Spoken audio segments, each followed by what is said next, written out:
No vídeo de hoje vamos falar de Home 3, uma empresa que foi muito queridinha lá em 2021, teve na carteira de muita gente, mas se a gente for olhar aqui no gráfico, ó, do pico de 2021 para cá, ó, foi uma queda de mais de 60%. Será que faz sentido isso? O que aconteceu para essa queda? Então hoje vamos fazer análise fundamentalista dessa empresa, entender como é que funciona o negócio, quais são os fatores de riscos e o que está impactando nesse momento o resultado da Home 3, tá? E se você está chegando agora no canal e não me conhece, eu sou Vitor Valério, sou analista CNPI, mas a minha intenção aqui não é te fazer indicação de compra ou venda. A minha intenção aqui é fornecer para você informações para você decidir se faz sentido ou não você investir, tá? Primeira coisa que a gente tem que fazer aqui é entender como é que a empresa ganha dinheiro. A empresa tem três grandes setores aqui: máquinas home, temos aqui máquinas BW e fundidos e usinados. E aí eu vou tirar aqui a câmera da frente para você ver quais são os pesos. Ó, em 2024, nos últimos 9 meses, ó, 28% vem de máquinas e equipamentos, ou seja, é o maior peso aqui. Segundo peso, prestadores de serviços, com 24%. Automotivo, 11%. E quarto ponto aqui, outros. E aí difere, né, um pouco aí de 2023, é só você comparar aí. Qualquer coisa você tira um print. Sobre a questão de máquinas BW, nesse momento o maior peso é de motores e sistemas, com 59%, energia 41%, e aí esses dois aqui têm um peso em zero nesse momento, mas perceba que em 2023 tinha um peso aqui muito importante, né? Então compare isso. Fundidos e usinados, construção civil com 30%, então basicamente aqui em segundo lugar, mais um peso muito importante. Primeiro lugar, automotivo comercial. E terceiro lugar aqui, máquinas agrícolas. E aí você, qualquer coisa, compare com 2023, porque máquinas agrícolas tinham um peso aí muito maior lá em 2023. E a gente vai ver daqui a pouco a explicação do impacto nesse setor aqui, nesse braço da empresa, devido à crise agrícola, né? Um problema agrícola que a gente vai ver daqui a pouco, tá? Voltando aqui. Além disso, a gente tem que entender quais são os setores que a empresa atende. Eu vou deixar esse link aqui, ó, que está aqui aí embaixo. Depois entra lá no site do RI, veja todo esse print aqui que eu coloquei aqui. Tá bonitinho lá, lê um pouco para você entender, né, mais a fundo. Mas perceba que a empresa atua no setor de automotivo, agrícola, energia eólica, construção e movimentação de terra, bens de capital, óleo, gás e ferroviário. E aí a empresa tem clientes que são fabricantes de todos esses setores aqui, tá? Então, olha lá e olha com carinho, tá? Outra coisa, quais são as fontes de receita da empresa? Máquinas e ferramentas, máquinas para processamento de plásticos, peças fundidas e usinadas, serviços relacionados a máquinas e receitas operacionais. Para a gente entender um pouco sobre isso, porque talvez você nunca viu e nunca trabalhou com isso e não faz muito parte desse setor. Então eu vou colocar alguns vídeos aqui para entender o que faz parte desse setor de máquinas aqui, tá? Então vamos ver os vídeos da empresa. Então aqui está o primeiro vídeo sobre tornos. Então vamos entender o que é esse tornos aqui.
que deu para a gente entender aqui sobre esse setor aqui de tornos, né?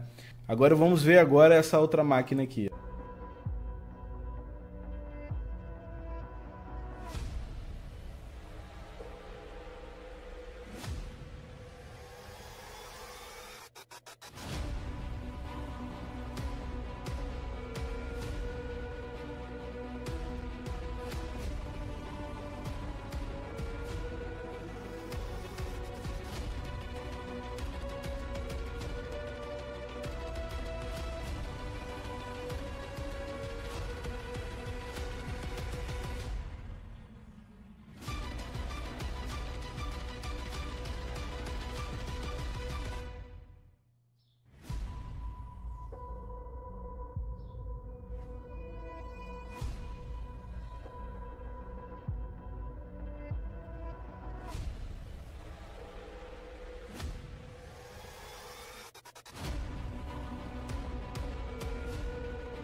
Acho que deu pra gente entender. Essa máquina aqui, só pra gente voltar aqui no tablet, então a gente viu sobre tornos e essa segunda máquina é do centro de usinagem. Agora vamos ver essa outra aqui, ó, tornos verticais. Então vamos voltar aqui.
Acho que também deu para ver como é que ela funciona, né?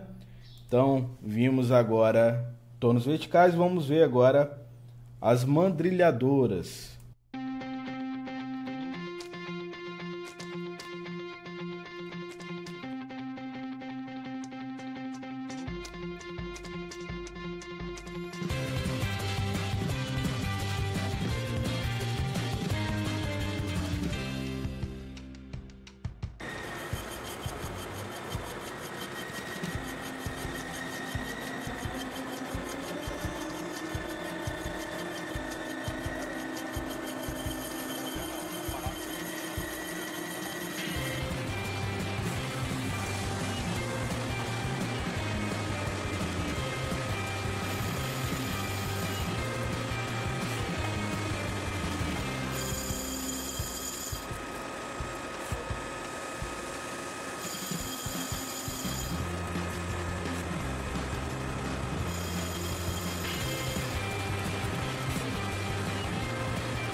Então entendemos também sobre mandrilhadoras aqui.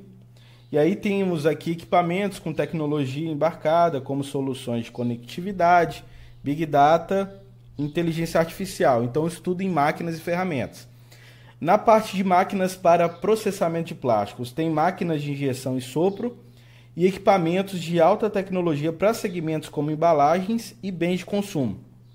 E aí a gente vai ver agora essa parte, uma máquina desse setor aqui de processamento de plásticos.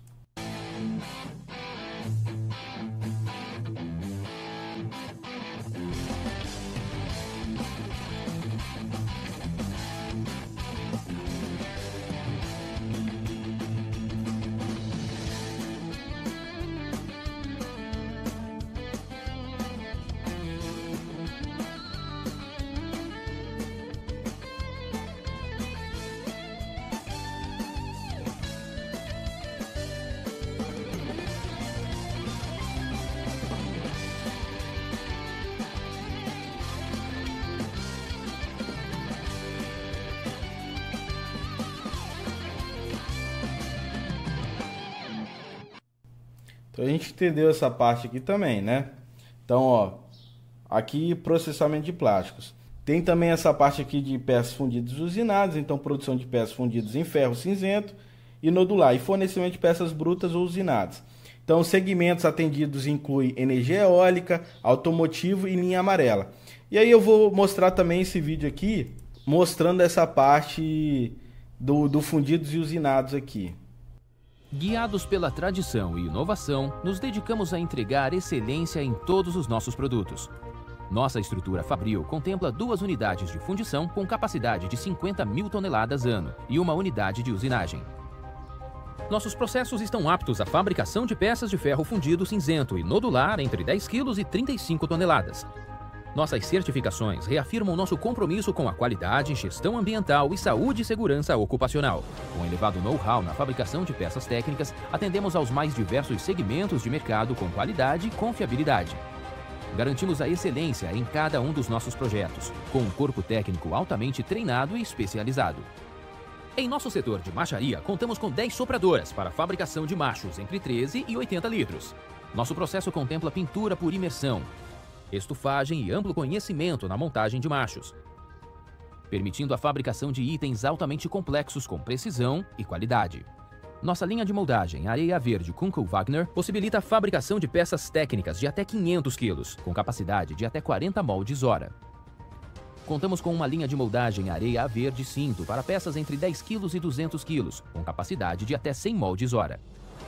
Nas linhas manuais Cura a Frio, contamos com vasto portfólio de caixas de moldagem para a fabricação de peças de 450 kg a 10 toneladas. Também contamos com as linhas de moldagem mecanizadas Cura Frio No Bake e Z para itens de baixo volume, com pesos entre 100 kg e 450 kg. Em nossa unidade Fabril 82, estamos aptos à fabricação em processo Cura Frio de peças de até 35 toneladas. Possuímos estrutura robusta de pórticos e pontes rolantes com capacidade de até 80 toneladas. Com robôs de rebarbação de última geração, asseguramos a segurança, rapidez e repetibilidade no processo de acabamento.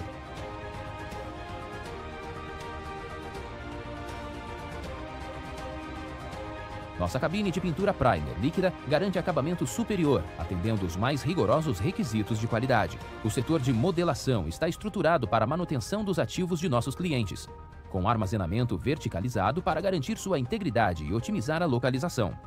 Nossos laboratórios são equipados com tecnologia de última geração, garantindo estabilidade de processos e realização dos mais diversos ensaios. Nossos equipamentos de ponta e equipe técnica qualificada garantem elevado padrão de qualidade e atendimento das especificações de nossos clientes. A unidade Fabril de usinagem conta com mais de 50 máquinas Home e Buchhatten-Hieber, nos concedendo um diferencial na entrega de soluções acabadas aos clientes. Os centros de usinagem da área climatizada nos permitem fabricar peças de altíssima precisão. Realizamos operações de pré-usinagem, montagem, limpeza e estanqueidade, conforme requisitos de nossos clientes. A transformação digital nos impulsiona na implementação constante de novas tecnologias, tornando os processos mais robustos e acurados. A Home. Então deu para ver aqui, né, basicamente, o que faz parte desse setor aqui de peças fundidas e usinadas. Depois vamos para a parte de serviços relacionados a máquinas.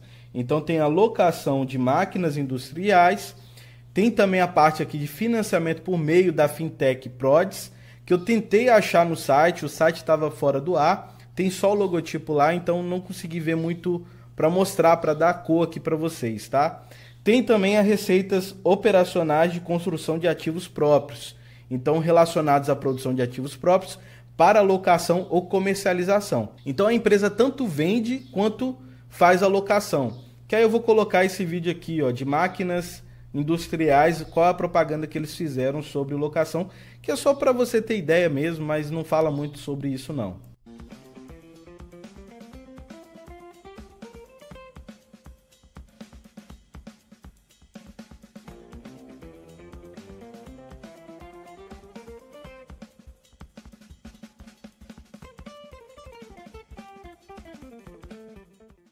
Então é basicamente isso aqui, que viu que o vídeo é bem rápido, mas você percebeu que também tem essa parte de receita vindo de aluguel. E aí, outra coisa importante a gente entender é sobre qual que é o principal aqui peso da empresa. O principal peso vem do Brasil. Então 75% nesses últimos 9 meses de 2024. Em 2023 era 76%, tá? E aí perceba aqui, ó, que o segundo lugar em 2024 foi a Europa com 15%, América Latina 4%, Estados Unidos 5% e Ásia com 1%.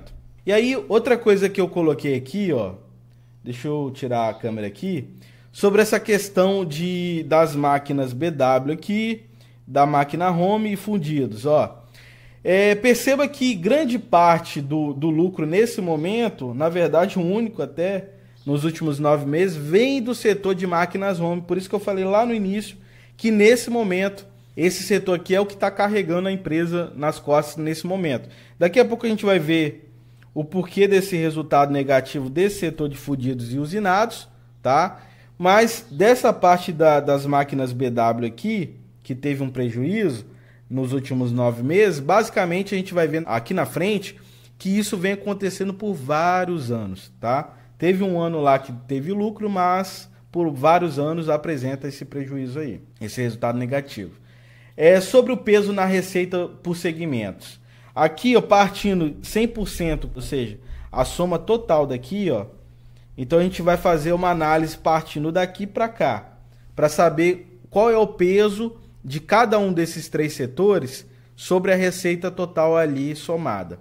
Então 72,13% vem da máquinas home, 10,70% da máquinas BW e fundidos e usinados 17,17%. Já sobre os custos, 51% mais uns quebrados da máquina home, 35%, ou seja, o segundo maior custo aqui vem de fundidos e usinados, e da parte de BW 13,81%. Das despesas, a maior despesa operacional vem da máquinas home, a segunda despesa maior vem de BW e terceira vem de fundidos e usinados. O lucro, como a gente já viu, basicamente está vindo nesse momento da máquinas home, ou seja, está carregando aqui nas costas nesse momento.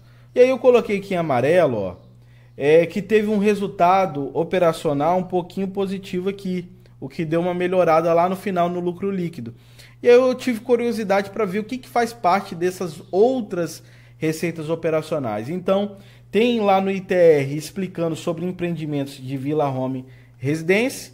Então, teve um lançamento ali em abril de 2022 pela controlada Home No Empreendimentos Imobiliários. O empreendimento Villa Home é um loteamento fechado com 350 lotes de tamanhos entre 300 metros quadrados e 884 metros quadrados. Então, a situação atual, até o final de setembro de 2024, 343 lotes foram vendidos. E aí a receita foi reconhecida nessa parte. E o percentual de conclusão 100% em 30 de setembro de 2024. Também tem a venda de imóvel pela Home No Comércio.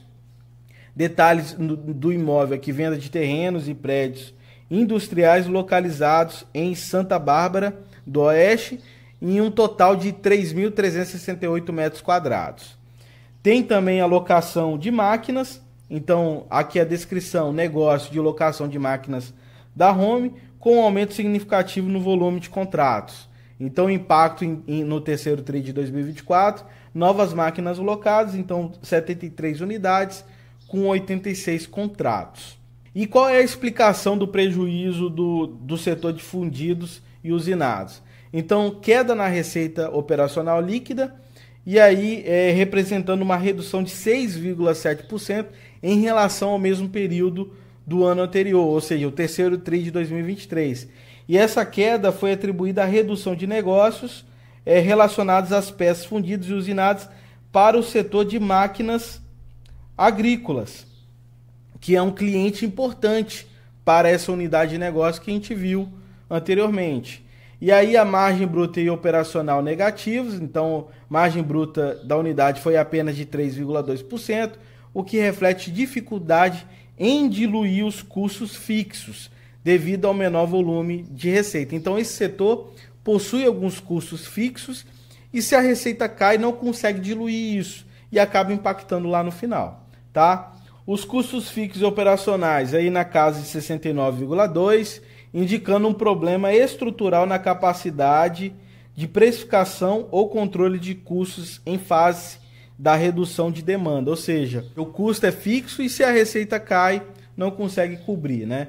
Então tem ações aqui de melhoria operacional, então apesar do prejuízo, a administração destacou que a margem bruta representou leve melhora em relação ao trimestre anterior, devido a ações para aumentar a eficiência operacional e otimizar processos. Essas melhorias, no entanto, não foram suficientes para compensar a queda da receita, tá? Cenário econômico e impactos externos. A demanda por peças fundidas e usinadas para o setor de máquinas agrícolas foi diretamente impactada por condições econômicas adversas no mercado doméstico e internacional, resultando em menor volume de pedidos e entregas. E aí, novamente, destacando aqui, ó, porque eu fiquei curioso, será que isso vem acontecendo por muito tempo? Então eu destaquei aqui na máquina BW Fundidos, ó, que no terceiro TRI de 2024, resultado negativo. No terceiro TRI de 2023, resultado negativo também.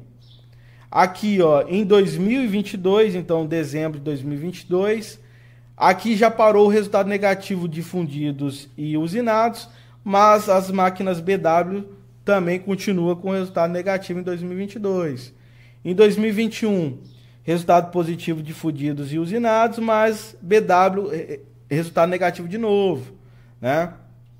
Já em 2020, aí sim, aqui a BW apresentou resultado positivo, tá? Então perceba que BW vem apresentando resultado negativo por um bom tempo, né? Então ali, desde 2021, tá? E aí quais são os macros e micros que impactam, ou seja, macro e microeconômico? Então inflação, taxa de juros, taxa de câmbio, PIB, políticas governamentais. Na parte de micro, concorrência. Então a gente tem concorrente aqui, como por exemplo a queridinha do mercado, né? A WEG vai atuar aqui nesse setor. Fornecedores, clientes e inovação tecnológica. Então tá aí, se quiser tira um print. Não vou gastar muito tempo aqui, senão o vídeo vai ficar muito longo. Tá bom? E aí, análise fundamentalista. Foi baseada aqui nos meus cálculos, tirando inputs do Morningstar, ou seja, o DRE, balanço patrimonial e DFC. E aí a gente percebe que a receita vinha crescendo até 2022 e de 2022 para cá veio caindo. Então a gente pode perceber aqui, ó, de 2023 caiu, TTM caiu. E também, consequentemente, o lucro também vem caindo de 2023 para cá. As despesas vêm aumentando, o lucro, como a gente falou, de 2020 até 2022 vinha crescendo e depois veio caindo. Então, o que acontece? Tá aqui a primeira explicação, tá? A precificação até então, em 2021 de Home 3, era baseado... existe uma forma de precificar que é baseado no que se espera de um alto crescimento de uma empresa. Então, o mercado estava esperando que a empresa ia crescer muito, né? Então, por isso que botou um preço lá em cima. E isso é um problema. Toda vez que você precifica muito agressivamente uma empresa de crescimento... Toda vez que ocorre uma coisa como aconteceu aqui, o mercado despenca. Então, você tem que ter isso em mente. E isso é muito percebido porque toda vez que você vê uma empresa que é de alto crescimento e tem muitos investidores ali que basicamente eu considero até como torcedor, tá? Então, muito cuidado. Eu não quero que você vire esse tipo de investidor. Eu quero que você tenha consciência no que você está fazendo. E aí fica falando, mas Vitor, a empresa tal vai ter um crescimento tal daqui... lá na frente, porque vai ter isso, isso, isso. Beleza, pode ter, tá? Mas e se não tiver? Acontece uma coisa como essa, entendeu? Onde você despenca ali, a gente viu lá no início do vídeo, aquela porcentagem de 2021 para cá. Então, muito cuidado. O mercado, às vezes, precifica uma ação baseada num crescimento muito agressivo que eles esperam. Então, ó, muito cuidado. Empresas de alto crescimento pode ser uma forma de você investir? Pode, tá? E é uma boa estratégia até. Mas você tem que ter em mente que isso pode despencar a qualquer momento, assim que a empresa apresentar um resultado negativo, tá? E é o que aconteceu aqui. Quer dizer que a empresa é muito ruim? A gente vai ver daqui a pouco que não, tá? Tem alguns indicadores aqui muito bons. Mas é porque o mercado basicamente precificou lá em cima um crescimento exorbitante que a empresa acabou não entregando. Tá bom? E aí sobre a dívida, aqui ó, nesse momento, a dívida líquida sobre EBITDA, conforme o meu cálculo, está em 0,83, o que eu considero que a empresa não está muito alavancada. Ou seja, isso daqui é um indicador saudável. Se você está chegando agora nesse canal e não sabe sobre esse indicador, já expliquei algumas vezes, mas resumidamente, temos o lucro operacional, que é o EBIT, adicionado depreciação e amortização. Esse número não pode estar acima de 3, porque a maioria das debêntures, elas vencem ali em torno de 3 anos. E quando esse número está abaixo de 3, isso é saudável, e é o que está acontecendo nesse momento. Sobre o endividamento financeiro da empresa, nesse momento ela está com endividamento financeiro de 24,65%, o que eu considero um endividamento financeiro de moderado para baixo. Então, tá ok aqui. Então, a empresa não está muito endividada. E a grande maioria é endividamento de longo prazo, 58% em uns quebrados, e o resto é de curto prazo. Sobre a liquidez da empresa, os indicadores de liquidez nesse momento estão saudáveis, é acima de 1, então liquidez corrente de 2, a liquidez seca, que é desconsiderando o estoque da empresa, de 1,1, e a liquidez geral de 1,49, mostrando que a empresa tem uma boa liquidez nesse momento.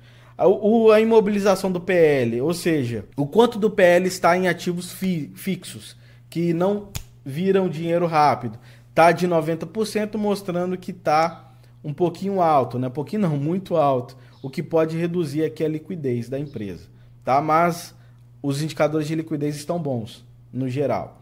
Sobre giros, se a gente for colocar aqui esse gráfico que eu fiz com meus cálculos, perceba que o prazo de estocagem da empresa vem aumentando, tá? Já o prazo de pagamento reduziu e o prazo para receber está basicamente ali na mesma linha. Subiu um pouquinho e manteve. O que isso acaba impactando no ciclo de caixa? Porque pensa o seguinte, a empresa vende, então ela faz a venda dela. E tem um momento que ela recebe. Mas antes da venda tem um momento que ela está estocando. E aqui na frente tem um momento que ela paga o fornecedor. Agora, se esse tempo entre estoque, receber, venda, for um prazo muito maior do que ele paga para o seu fornecedor, isso acaba impactando o capital de giro. Então, força o capital de giro. E a gente pode perceber que o ciclo de caixa dessa empresa é um ciclo longo, então de 364 dias. Lembrando que isso aqui não é número oficial, tá? Que a empresa divulga. É um cálculo, é um indicador que a gente faz calculado baseado em fatores ali do DRE e do balanço patrimonial. Então, o prazo de estocagem da empresa é em torno de 309 dias, o de receber 144 dias, então 144 dias, e o prazo para poder pagar de 88, ou seja, o prazo é mais curto do que esses prazos de estocagem e esses prazos de receber. Isso acaba aumentando a necessidade de capital de giro que a gente calcula aqui. E quando a necessidade de capital de giro é maior do que o capital de giro, isso pressiona mais o capital da empresa. E a gente pode perceber que a necessidade de capital de giro nesse momento é maior do que o capital de giro. E aí eu não vou entrar muito a fundo aqui nessa parte, porque isso aqui eu teria que entrar quando for fazer o valuation, tá? Então, basicamente, agora eu não vou ver qual a explicação para isso. Eu estou mostrando aqui os indicadores baseados nos cálculos, tá? E aí o que a empresa colocou lá na call de resultados? Vou tentar fazer um resumo, tá? Eles colocaram aqui o que impactou a empresa. Então, ambiente macroeconômico e setores. O que aconteceu? Eles falaram que a formação bruta de capital fixo voltou a registrar um crescimento positivo. E esse crescimento foi mais evidente ali no segundo TRI de 2024, com ênfase em setores de construção civil e saneamento, que tiveram maiores avanços dentro desse FBCF, tá? Que é a formação bruta de capital fixo. E esses investimentos impactaram positivamente, ainda que indiretamente, os segmentos atendidos pela Home, especialmente máquinas e equipamentos. E aí você pode perguntar, mas Vitor, o que é esse tal de FBCF? Aí eu fiz uma explicação aqui bem simples para você. Então, esse termo é usado para descrever os investimentos que as empresas e governos fazem para melhorar a sua estrutura e a sua capacidade de produção. Então pense nisso como um dinheiro aqui gasto para construir ou melhorar ferramentas, máquinas, prédios e equipamentos que ajudam a produzir bens e serviços. Então, quando a empresa compra máquinas novas para fabricar mais produtos, isso é essa formação bruta de capital fixo. Quando o governo constrói estradas ou sistemas de saneamento, isso também entra como formação bruta de capital fixo. No caso aqui da Home, eles notaram que em 2024 houve um aumento nos investimentos em máquinas, equipamentos e construção, especialmente no setor de construção civil e saneamento. Tá? E por que isso importa? Um aumento nessa formação aqui significa que a economia está crescendo. E empresas como o Home se beneficiam porque mais gente quer comprar os produtos que elas fabricam. E tá aqui o gráfico que eles colocaram lá na apresentação de resultados. Então eu vou tirar aqui a câmera da frente para a gente ver. Ó. Então mostra aqui ó, o crescimento, essa formação bruta de capital é essa parte aqui em cinza. Tá? Então perceba que vem aumentando e chegou em 5,7 aqui esse indicador. Outro item é essa capacidade aqui instalada. Então, em setembro de 2024, o índice atingiu 72%, o maior valor da série histórica desde 2017. Esse nível alto de utilização reflete uma atividade industrial aquecida, indicando que os clientes da Home estão operando em um ritmo elevado. A percepção da administração é que no momento atual para a indústria é sólido, com boa performance operacional. E aí eu vou sair aqui da frente. E aqui percebo que cada corzinha dessa daqui mostra um ano. E esse azul escuro aqui é 2024, mostrando aqui, ó, nessa região aqui, tá em 72% nesse momento. Então voltando aqui, ó, vou explicar o que é essa capacidade instalada, porque talvez você nunca viu. O que é isso? É o quanto a fábrica ou empresa consegue produzir com todas as suas máquinas. Então vamos dizer, por exemplo, uma fábrica de bolo, que tem equipamentos para fazer 100 bolos por dia. Se ela está fazendo 72 bolos por dia, significa que está usando 72% da sua capacidade instalada. Então, esse indicador está mostrando que as empresas estão utilizando 72% da sua capacidade. E aí, no caso da Home, a empresa mencionou que em setembro de 2024, as empresas estão utilizando 72%. Então, por que isso importa? Quando as fábricas estão produzindo perto de sua capacidade máxima, significa que a economia está funcionando bem, com mais vendas e pedidos.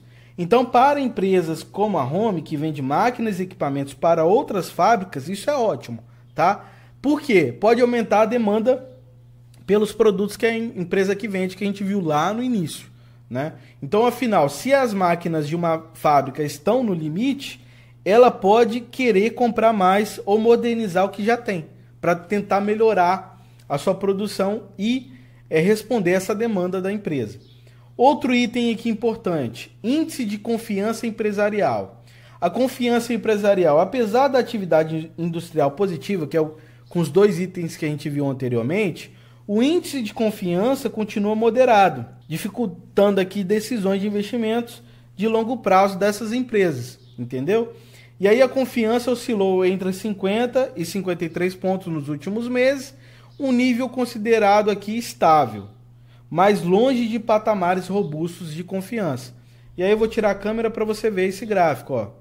Então mostrando aqui, ó, que nesse momento está aqui. Teve ali em outubro em 50, né, em outubro de 2023, então tá melhor, mas outubro de 2022, ó, tava em 60,2, então tá menor do que lá em 2022, no mesmo período de agora, tá? E aí também, novamente, uma pausa para explicação, porque talvez você nunca viu esse índice. Então esse índice é como uma pesquisa que pergunta para os empresários se eles estão otimistas ou preocupados com o futuro da economia e de suas empresas. E aí como que isso funciona aqui? Os empresários fornecem aqui durante essa pesquisa sua opinião sobre a situação atual e sobre o que eles esperam sobre o futuro. E aí esse índice varia entre 0 e 100. Se está acima de 50, eles estão confiantes, ou seja, otimistas. Se está abaixo de 50, eles estão pessimistas. Então nesse momento está ali moderado, né? Está próximo ao limite ali de 50 ali. No caso da Home, na teleconferência eles mencionaram esse valor de 53 pontos, o que significa confiança moderada, ou seja, os empresários estão cautelosos nesse momento, né? Estão otimistas, mas estão cautelosos. Isso afeta decisões importantes como comprar máquinas novas, expandir fábricas e fazer investimentos. Isso aqui dos clientes, tá? Ou seja, os clientes comprarem mais máquinas e, consequentemente, aqui comprar mais da Home. E por que isso importa? Quando os empresários estão confiantes, eles investem mais, o que é bom para empresas como a Home, que vende máquinas industriais. Agora, se a confiança está baixa, as empresas seguram os seus investimentos, o que pode reduzir as vendas para fornecedores como a Home. E aí você tem que ver nesse momento o que você acha que vai acontecer agora, né? Então, saiu o vídeo aqui, já vou deixar o link aí embaixo, sobre a questão da reforma, e aí a questão do que pode impactar em relação à taxa básica de juros. Perceba como é que está a taxa básica de juros nesse momento. Então lembra que toda vez que a taxa básica de juros sobe, esfria a economia. Então você tem que fazer esse raciocínio. E aí é mais um impacto na cotação da ação nesse momento, tá? Então, em resumo, a isso tudo aqui que a gente falou anteriormente. Momento positivo, então a indústria como um todo está operando em níveis elevados, com alta utilização e capacidade instalada, mas a confiança dos empresários está moderada nesse momento. Então, apesar desse fator aqui de cima, os empresários ainda mostram hesitação em investir no longo prazo devido à confiança moderada. Setores-chave aqui, diversificação nos setores consumidores, com destaque para a construção civil e embalagens. E qual que é o impacto aqui dos negócios da Home? A Home se beneficia indiretamente do aquecimento da indústria e dos investimentos pontuais em alguns setores, mas ainda enfrenta desafios em segmentos como automotivo leve. E também agora em relação à questão do agrícola. E aí sobre o guidance, a empresa na qual não deixou muito bem claro qual vai ser o guidance para quarto trimestre, para 2025, tanto que na hora que teve essa pergunta, eles falaram, a gente acaba não dando uma previsão de guidance para o quarto trimestre e para 2025, então eles não deram um guidance muito bem claro, tá? Mas no ITR tem algumas perspectivas e conjunturas aqui que eles colocaram. Então a operação internacional, a parte BW mostrou sinais de recuperação, com carteira de 379 milhões para entregas futuras. O fundidos e usinados, foco na recuperação gradual da rentabilidade, com soluções de maior valor agregado. Além disso, sobre fatores externos, tirei a câmera para poder aparecer aqui.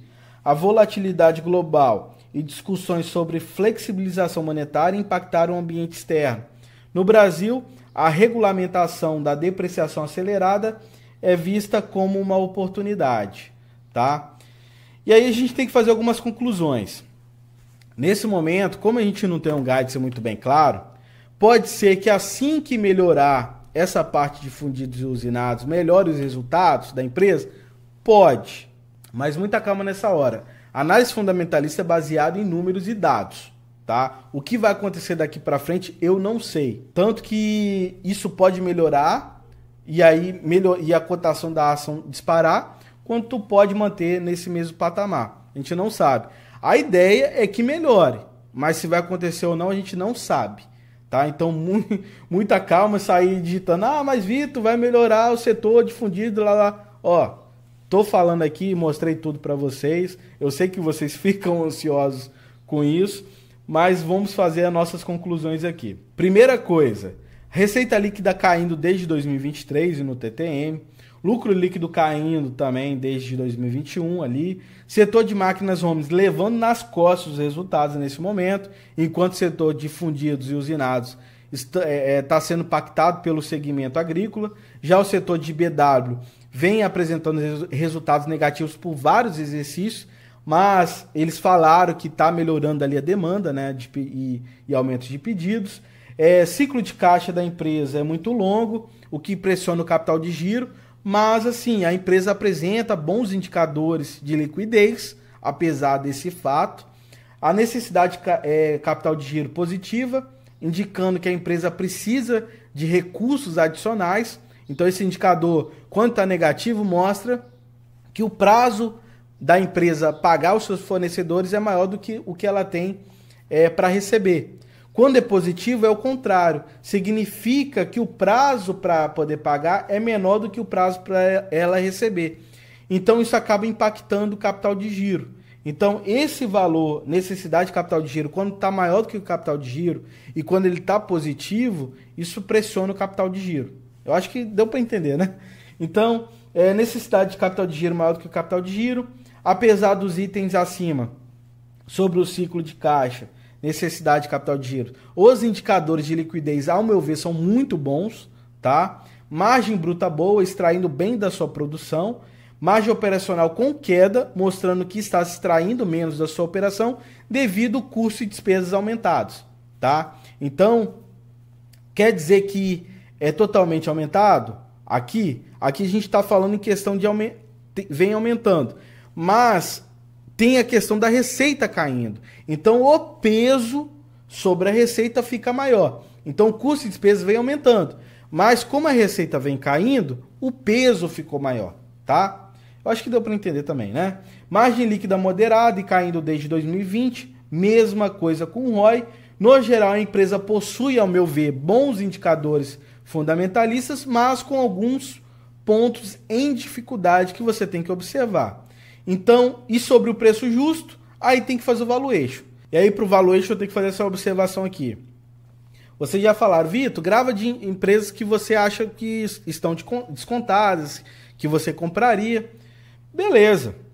Eu gravei Microsoft, olha o tanto de visualização. Olha o tanto de like.